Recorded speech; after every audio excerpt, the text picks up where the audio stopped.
यदि आप अपने बिजनेस में फंड्स का क्रंचेस फेस कर रहे हैं, यानी कभी आपके पास में फंड्स बहुत ज्यादा हो जाते हैं और कभी आपके पास में फंड्स की बहुत ज्यादा कमी हो जाती है, तो इसका मतलब है कि आपके पास प्रिडिक्टेबल फंड्स का फ्लो नहीं है। प्रिडिक्टेबल फंड्स का फ्लो इसलिए बिजनेस में नहीं होता है क्योंकि या तो आपके पास प्रिडिक्टेबल सेल्स नहीं है या आपने कोई प्रिडिक्टेबल फंड फ्लो स्ट्रेटेजी बनाई ही नहीं है। यदि आपके पास कोई प्रिडिक्टेबल फंड फ्लो स्ट्रेटेजी नहीं है तो आप ये मान के चलिए आपका बिजनेस बहुत ज्यादा खतरे में चल रहा है। आप हमेशा सर्वाइवल मोड में रहेंगे, या तो आप मंथ टू मंथ या क्वार्टर टू क्वार्टर या हो सकता है वीकली सर्वाइवल मोड में ही चल रहे हों। आप हमेशा इस बात पे डिपेंडेंट रहेंगे कि आपको नेक्स्ट लोन कहां से मिल जाए और आप कैसे अपने बिजनेस को सपोर्ट कर सकें। ये अगर आपके बिजनेस की स्थिति है तो हमने एक पर्टिकुलर कोर्स आपके लिए डिजाइन किया हुआ है जिसको मैं चाहता हूं कि आप जरूर जरूर जरूर देखें, क्योंकि वो आपको आपके इस बिजनेस के जो संताप, जो टेंशन, जो कंटिन्यूअस प्रेशर आपके माइंड पे बना हुआ है उससे बाहर निकाल सकता है। आपके बिजनेस में यदि आपको बिजनेस को सक्सेसफुल करना है तो कुछ फंडामेंटल एलिमेंट्स पे आपको काम करना ही चाहिए। इस कोर्स में उन सारे फंडामेंटल्स पे डिटेल में हम लोगों ने बात करी, जैसे उसमें से एक बताया मैंने फंड्स। दूसरा प्रॉब्लम आता है हमारे पास प्रेडिक्टेबल सेल्स नहीं है। अगर हमारे पास प्रेडिक्टेबल सेल्स स्ट्रेटेजीज नहीं है, हमको नहीं पता है कि कब कहां से कितनी सेल आने वाली है,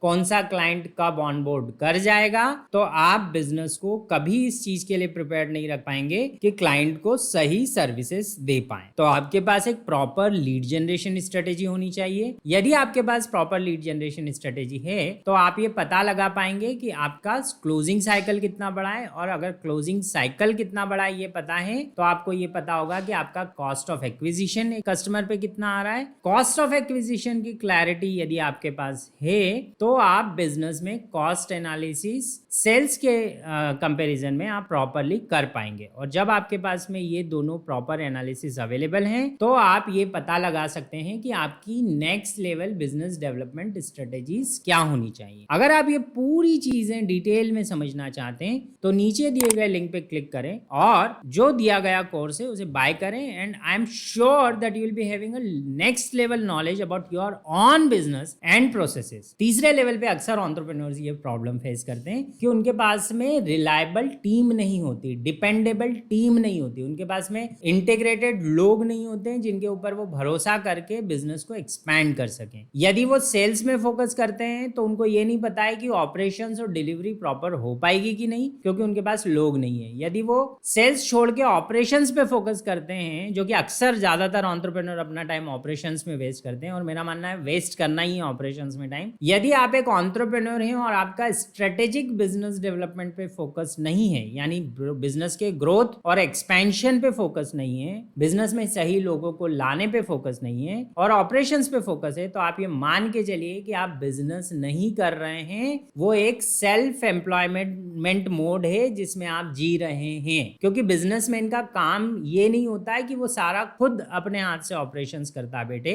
उसका काम है सही बिजनेस प्लान बनाना, उसके लिए रिसोर्सेज जुटाना, उसके लिए लोग जुटाना और लोगों को टारगेट देके उनको अचीव करने के लिए प्रेरित करना। तो that is what you have to understand. अगर आपको पीपल रिलेटेड चैलेंज है तो इसका मतलब है you are facing a lot of trouble in your business and you are 24/7 involve in your business and focusing just on the operations part. This is very very dangerous because अगर आप ये करते हैं तो आप पूरी जिंदगी करते रहें, आपकी कई पीढ़ियां करती रहेंगी, तब भी बिजनेस आपकी डिजायरेबल ग्रोथ को अचीव नहीं कर पाएगा। एक बात ध्यान रखिए, जो व्यापारी अपने बिजनेस के ऑपरेशंस में पूरा दिन बिजी है वो व्यापारी नहीं हम्माल है। वो सिर्फ एक लेबर वर्क कर रहा है, वो सिर्फ एक दुकानदार के जैसे सुबह से लेके रात तक गल्ले पे बैठा है। He is not going to be a successful entrepreneur ever. हाँ, उसके पास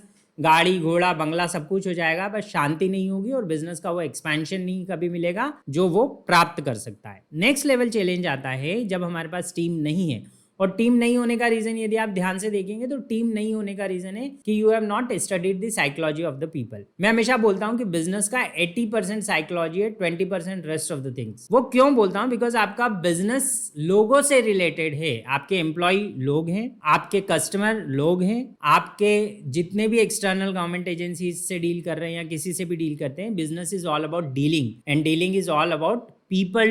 So you are always dealing with people only, so you have to deal with the psychology of the people and you have to learn a lot and in depth knowledge of the psychology. इस course में हमने neuro linguistic programming के बहुत advance features add करे हैं, बहुत advance techniques add करी हैं, जिससे आप negotiation, hiring, firing, dealing with the authorities, everywhere you can understand कि उनका साइकोलॉजी का लेवल क्या है, उस पर्टिकुलर मोमेंट में आपको उनके साइकोलॉजी के साथ कैसे डील करना है, ताकि जो इन्फ्लुएंस आप उन पे क्रिएट करना चाहते हैं वो क्रिएट हो जाए। अगर आप ये सब समझना चाहते हैं तो please click on the link given below and go to our course just at a investment of ₹99 only. Next thing is that people do not understand that business is all about system development. देखिए, business में आप ये तय करते हैं कि मैं एक ऐसा काम करूंगा, ये चीजें खरीदूंगा और बेचूंगा और इस तरह से मेरी कंपनी को खड़ा करूंगा, या ये सर्विसेज डेवलप करूंगा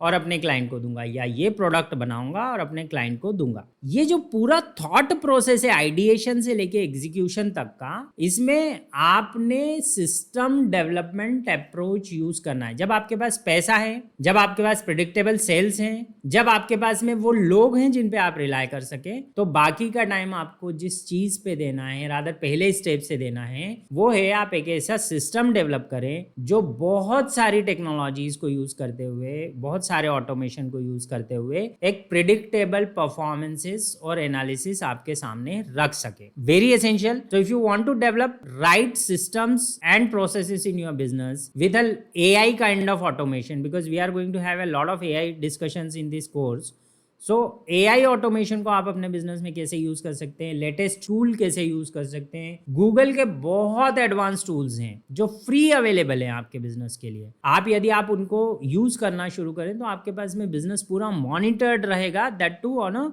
very negligible cost. Most of the time it is free, but sometimes you have to pay that too, whatever you have to pay it is just negligible amount. So that all will be discussing all about those tools in this course also. So next level हमारा इस course के जो चौथा part है, उसमें हम बहुत सारे systems, processes and automation tools पे बात करेंगे। अगला जो पार्ट जिसमें मैं हमेशा जोर देता हूं कि बिजनेसेस को अपने आसपास के एनवायरनमेंट को स्टडी करना पड़ता है। एनवायरनमेंट में यदि कोई कंपटीशन का थ्रेट है, कोई पॉलिसी का थ्रेट है, कोई गवर्नमेंट एजेंसी का थ्रेट है, कोई एक्सटर्नल थ्रेट है जो मार्केट की वजह से आया है, अगर वो थ्रेट आपके बिजनेस पे है तो हो सकता है वो थ्रेट आपके बिजनेस को रातों रात खत्म कर दे। बहुत सारे बिजनेसेस कोरोना काल में खत्म हो गए। वो खत्म इसलिए हो गए क्योंकि उन्होंने इन थ्रेट्स के लिए तैयारी ही नहीं की थी। और जब आप वो तैयारी नहीं करते हैं तो आपके साथ में चैलेंज ये आता है कि आप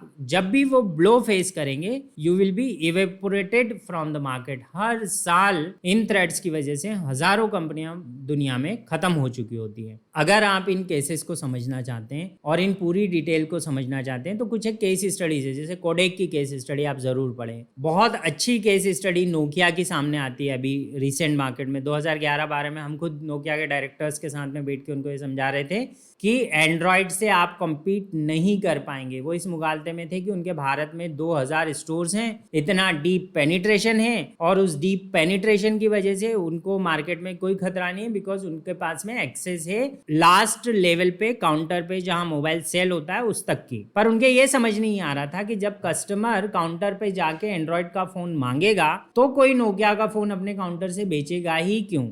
वो सारे 2000 स्टोर एक साथ गायब हो गए और भारत में आज नोकिया का कोई नाम लेवा बचा नहीं है। वो इस कारण हुआ क्योंकि एक्सटर्नल थ्रेट को स्टडी नहीं कर पाए। एक्सटर्नल थ्रेट को इग्नोर भी नहीं कर सकते। तो ये सारे समझना हो कि एक्सटर्नल थ्रेट्स क्या क्या आ सकते हैं मार्केट में और उनसे कैसे डील किया जाता है और कैसे एक फिट कंपनी बनाई जाती है, तो आप इस कोर्स को जरूर बाय करें। एक और इंपॉर्टेंट चीज होती है एक्सटर्नल थ्रेट के अलावा, एक्सटर्नल अपॉर्चुनिटीज। हमारे पास में बिजनेस में बहुत सारा आसपास मार्केट में चल रहा होता है, पर चूंकि हम सुबह से लेकर रात तक बिजनेस में इन्वॉल्व हैं, इसलिए हमको पता ही नहीं है कि मार्केट में वो अपॉर्चुनिटी है और हम उसको, अगर it is just on a arms length distance, अगर आप सिर्फ थोड़ा सा हाथ बढ़ाएं तो आप उस अपॉर्चुनिटी को एनकेश कर सकते हैं।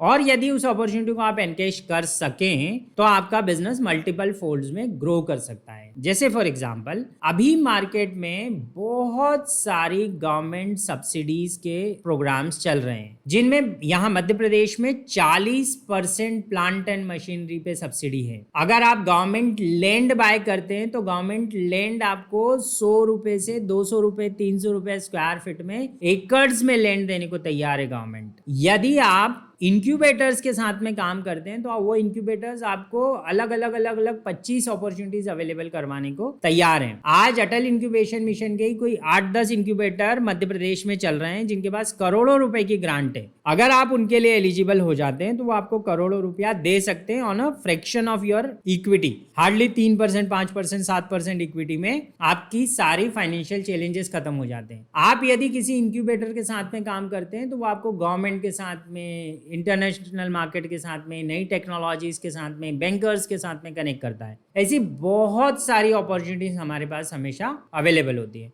हमारी समस्या ये होती है कि हम ध्यान ही नहीं दे पाते हैं इन अपॉर्चुनिटीज पे। अब यदि आप ये सब समझना चाहते हैं कि इन अपॉर्चुनिटीज को कैसे एनकेश करें, इन थ्रेट्स से कैसे डील करें, इन फाइनेंशियल स्ट्रेटेजीज को कैसे यूज करें, कि जैसे एक बहुत कॉमन फाइनेंशियल स्ट्रेटेजी में हमेशा डिस्कस करता हूं, दैट इज एक इक्विटी डेट साइकिल बनाना होता है। आपको पता होना चाहिए कि कब इक्विटी लेनी है, कब डेट लेना है, कब इक्विटी लेनी, कब डेट लेना है, कब इक्विटी लेनी, कब डेट लेना है, और कब इक्विटी को वापस बायबैक करना है, कब डेट को रीपे करना है, कितने अमाउंट का कब लेना है और कितनी फास्ट उसको रीपे करना है। इसकी यदि आपके पास स्ट्रेटेजीज नहीं है, आपको फाइनेंशियल क्रंचेस आते हैं। ये सारे चैलेंजेस इतने कॉम्प्लेक्स साउंड करते हैं कि यदि एक व्यक्ति पूरा जीवन अलग से बैठ के इनको सीखने की भी कोशिश करे तो कई बार कम पड़ता है। बट आपको ये सारा सीखने की जरूरत नहीं है। आपको सिर्फ कुछ फंडामेंटल्स क्लियर होने चाहिए आपके बिजनेस के बारे में। अगर वो क्लियर हैं तो आपके बिजनेस की सक्सेस कोई नहीं रोक सकता।